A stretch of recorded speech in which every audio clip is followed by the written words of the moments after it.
पुरुषोत्तम भगवान श्री राम की लीला का गान कर रहे हैं।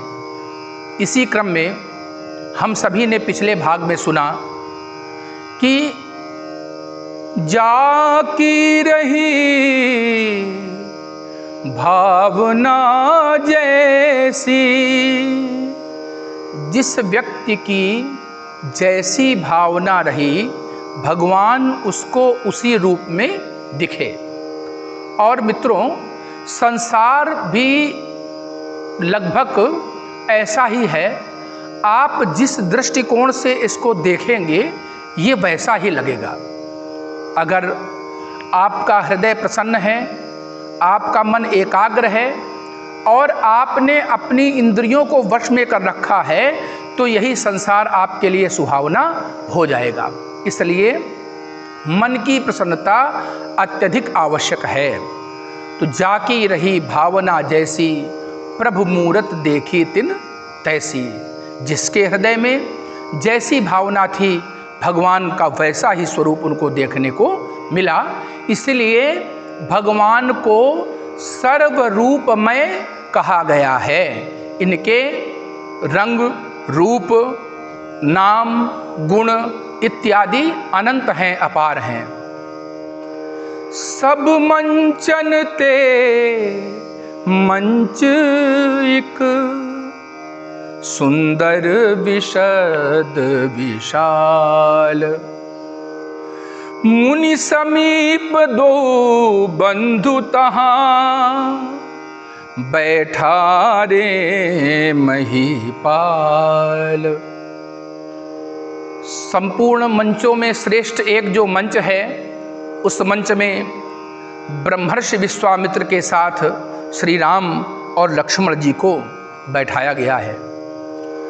प्रभु ही देखी सब नृप ही हारे, जनु राकेश उदय भय तारे। भगवान के प्रभुत्व को देख करके, उनकी महिमा, उनके तेज को देख करके सारे राजागण अपने आप मलिन हो गए। जैसे चंद्रमा जब आकाश में उदित हो जाता है तो तारागण अपने आप ही मलिन हो जाते हैं। अस प्रतीत सब के मन माही, राम चाप तो रब सक नाही। सभी ने अपने मन में यह अनुमान लगा लिया कि अवश्यमेव श्री राम ही शिव धनुष का खंडन करेंगे। अस विचारि गव नहु घर जाई। तो जो लोग इस अभिलाषा के साथ आए थे कि हमें सीता वरण कर लेगी, उनकी उस अभिलाषा में मानो ग्रहण लग गया। क्योंकि द्वीप द्वीप के भूपति नाना, एक द्वीप नहीं अपितु अनेकों द्वीप द्वीपांतरों के राजागण, अनेकों यक्ष, राक्षस, गंधर्व, किन्नर इत्यादि सभी आए हुए हैं। महाराज जनक ने जो सीता जी का स्वयंवर रचा है। कुछ लोग कहते हैं चले जाना चाहिए, तो कुछ राजा जिनके जीवन में अत्यधिक क्रोध है, अत्यधिक लोभ है, लालसा है, वो कहते हैं बिहसे अपर भूप सुनी बानी, को अविवेक अंध अभिमानी। तोरेऊ धनुष ब्याह अवगाहा, बिनु तोरे को कुंवरी विवाहा। एक बार कालहु कि न हो, सियहित समर जितब हम सो।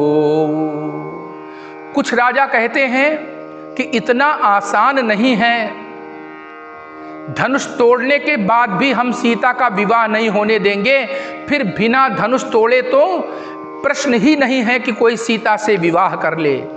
एक बार यदि काल भी हमारे सामने आ जाएगा तो हम सीता के लिए उससे भी लड़ाई करने को तत्पर हो जाएंगे।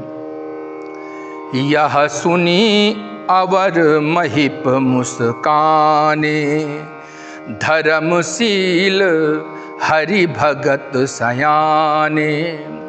परंतु जो परमात्मा के भक्त हैं, साधु राजा हैं, वो श्री राम जी के प्रभाव को जानते हैं कि मर्यादा पुरुषोत्तम है ये। भ्रकुटि विलास सृष्टि लय होई, जिनके भ्रकुटि के इशारे मात्र से सारे संसार में प्रलय हो जाता है, ऐसे भगवान श्री राम के रहते इस संसार में सीता का वर्णन और कौन कर सकता है। और व्यर्थ प्रयास ना करो, क्योंकि श्री राम जी के साथ सीता जी का विवाह निश्चित है। भगवान सर्वव्यापक हैं, सर्वरूप हैं, सर्वशक्तिमान हैं। वेदों में भी जिनकी स्तुति की है, ऐसे परमात्मा नर रूप में अवतार धारण करके सभी के कल्याण के लिए आए हैं। इसलिए आप सभी हमारी बात मानिए, श्री राम को संसार का पिता और माता सीता को संसार की माता समझिए। जगत पिता रघुपति बिचारी, भरी लोचन छवि लेहु निहारी। इनको संसार का कर्ता धर्ता समझो और इनको देख करके अपने मन में हर्ष की प्राप्ति करो और जी भर करके इनको देख लो, क्योंकि इनका जो स्वरूप है वो अपार है, अखंड है और ऐसा है कि जिसको देख करके मानो ऐसा लगता है कि संसार में अब कुछ और देखने की लालसा नहीं रह जाती। यम लब्ध्वा चापरम लाभम मन्यते नाधिकम ततः। जिस लाभ को प्राप्त करके फिर संसार का कोई और लाभ प्राप्त करना शेष नहीं रह जाता। जैसे भगवान कृष्ण गीता में कहते हैं कि जिस व्यक्ति को समुद्र प्राप्त हो गया हो, वह व्यक्ति जलाशयों को लेकर के क्या करेगा। तो जिन्हें कण-कण में परमात्मा दिखते हों, जिनको कण-कण में परमात्मा का आभास होता हो, उनका जीवन ही धन्य है। करहु जाई जा कहूँ जोई भावा, हम तो आज जन्म फल पावा। आप सबको जो अच्छा लगे वो करिए। दुष्ट राजाओं से कहते हैं साधु राजा कि आपको जो अच्छा लगे वो करिए, परिणाम हम जानते हैं और आज हमने निश्चित रूप से अपने जीवन का लाभ प्राप्त कर लिया, क्योंकि जीवन का सबसे बड़ा लाभ है परमात्मा की प्राप्ति। इसलिए हम सभी देखते हैं कि संसार की मृग मारीचिका में हम सभी भटकते रहते हैं, परंतु फिर भी शांति नहीं मिलती। ऐसा लगता है अमुक वस्तु मिल जाएगी फिर हमारा मन परिपूर्ण हो जाएगा, परंतु जैसे ही वो वस्तु मिलती है फिर दूसरी वस्तु की अभिलाषा मन में जग जाती है। इसलिए बिना परमात्म तत्व को पाए हुए हमें सुख और शांति प्राप्त नहीं हो सकती। कहते हैं कि जो परमात्म तत्व का आश्रय लेता है, सशांति मापनोति न काम कामी। भगवान कृष्ण गीता के दूसरे अध्याय में कहते हैं कि परमात्म प्राप्ति करने वाला व्यक्ति ही शांति की प्राप्ति करता है, न कि कामनाओं को चाहने वाला। इसलिए अस कही भले भूप अनुरागे, रूप अनूप बिलोकन लागे। ऐसा कहते कहते वे सभी राजा प्रेम में अनुरक्त होकर के भगवान के उस अनुपमेय स्वरूप का दर्शन करने लगे, जिनका दर्शन करने के लिए बड़े बड़े योगी, बड़े बड़े सिद्ध, बड़े बड़े संत, बड़े बड़े हठयोगी प्रयास करते हैं। कहते हैं जन्म जन्म मुनि जतन कराही, अंतराम कही आवत नाही। जन्म जन्मांतरों तक मुनि यत्न करते हैं, परंतु अंतिम समय में भगवान की याद नहीं आती। मन में एक मिथक रहता है कि हम अभी बहुत ज़्यादा धन कमा लें, पद पा लें, प्रतिष्ठा पा लें, वृद्धावस्था में जाकर के भगवान का भजन करेंगे।